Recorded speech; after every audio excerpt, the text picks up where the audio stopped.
Hello, hello. This is my high number of tries on making this, so let's just jump straight into this.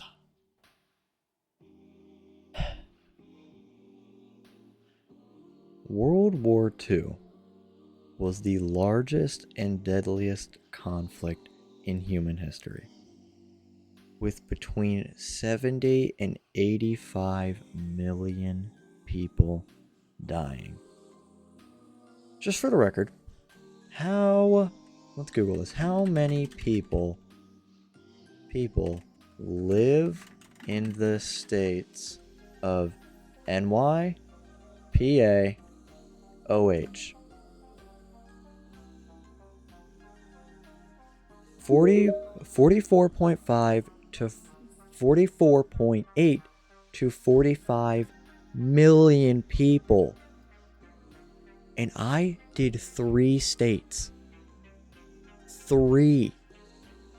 In Germany, doubled that. In a physical sense, so we can get an idea, they killed essentially the population of 6 U.S. states. That is crazy. And, well, to understand why any of that happened, we have to go to the beginning with, well, Hitler being angry. Hitler was an Austrian painter, which became the leader of Germany. I'm pretty sure we all know that. But I hear you asking, you said Austria.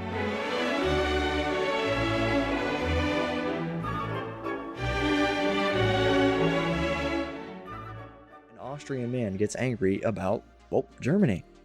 And, well, Hitler rose to control because, well, he was angry about World War I. He was angry that Germany had been forced to accept the Treaty of Versailles. And, well, Hitler didn't like that. So he started the extreme nationalism, racist ideology that would be his, well, fascist Nazi regime.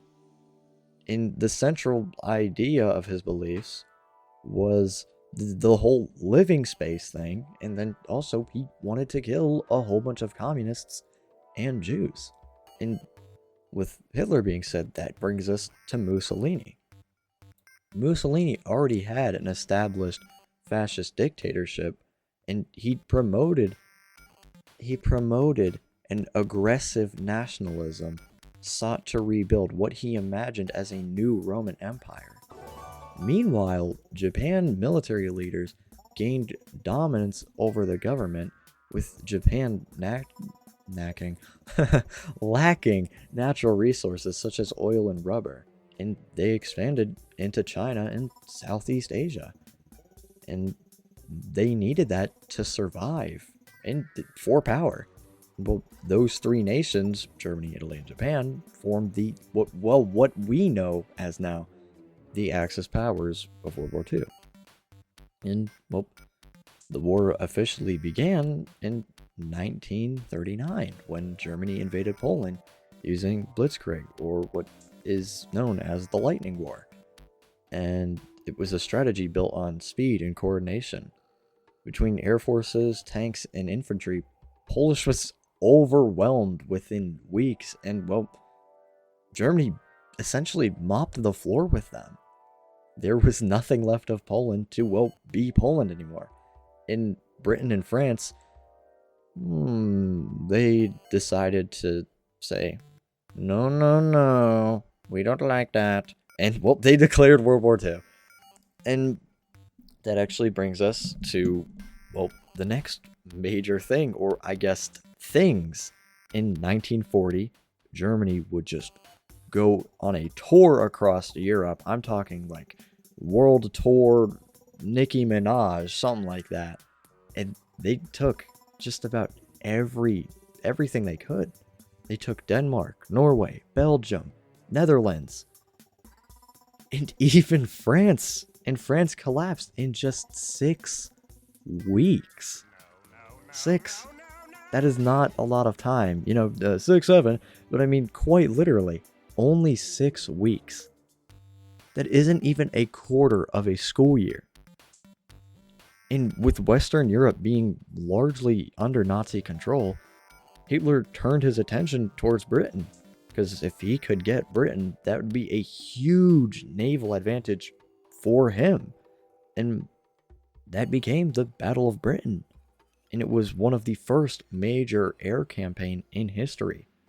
German bombers targeted airfields, cities, and over 40,000 British civilians were killed, innocent British civilians. And despite the relentless bombing, Britain refused to surrender, and that was a major setback for Hitler. It made him realize he can't control everything he wants to. And, well, in 1941, the conflict expanded dramatically. In June, Germany launched the Operation Barbarossa, invading the Soviet Union, because he figured, well, if I can't take Britain, I might as well take the Soviet Union. And that was what became the largest land invasion, if I could speak, that would be awesome. Well, it became the largest land invasion in history. The Eastern Front turned to one of the bloodiest theaters ever seen. It became just blood and death. Over 20 million Soviet deaths, both military and civilian. And, well, the harsh winters, supply problems, and fierce Soviet resistance slowed Germany down. And, well, everybody wanted to retreat, but Hitler said, nah. And, well, it eventually did go through. They got to, well, go back. And, well, later that same year, Japan decided, I'm bored. And then they bombed Pearl Harbor on a random Sunday afternoon, December 7th, 1941, killing more than 2,400 Americans. And a lot of the Pacific Fleet was damaged or destroyed.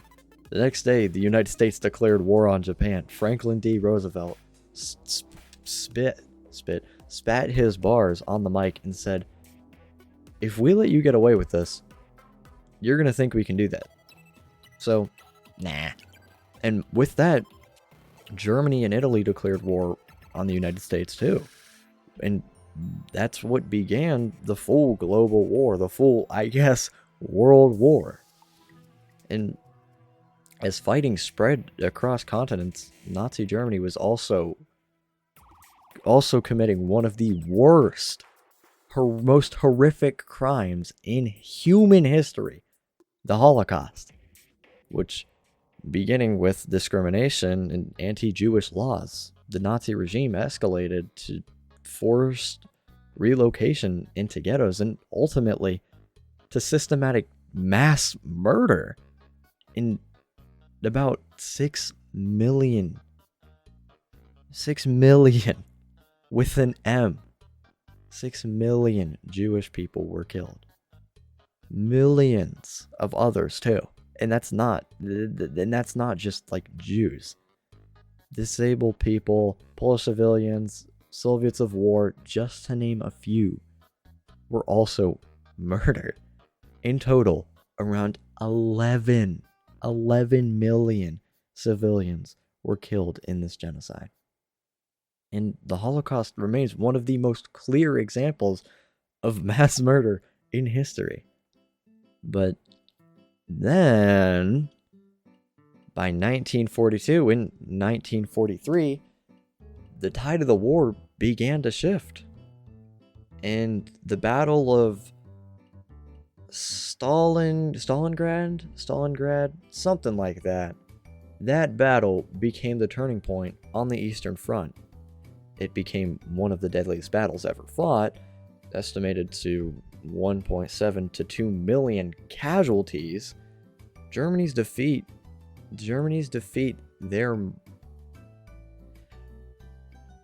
retreated because they got defeated. In the Pacific, the United States achieved a decisive victory in the Battle of Midway, destroying key Japan aircraft carriers and shifting naval dominance from that point. The Allied forces started pushing back once they realized, hey, we're not going to let people push us around. And well, in 1944, the Allied forces launched what's known as D-Day on June 16th. Over 150,000 troops landed on the beaches of Normandy, marking one of the largest amphibious invasions in history. And well, thousands of people were killed on the first day alone. Could you imagine? You get out of an airplane and you're just dead.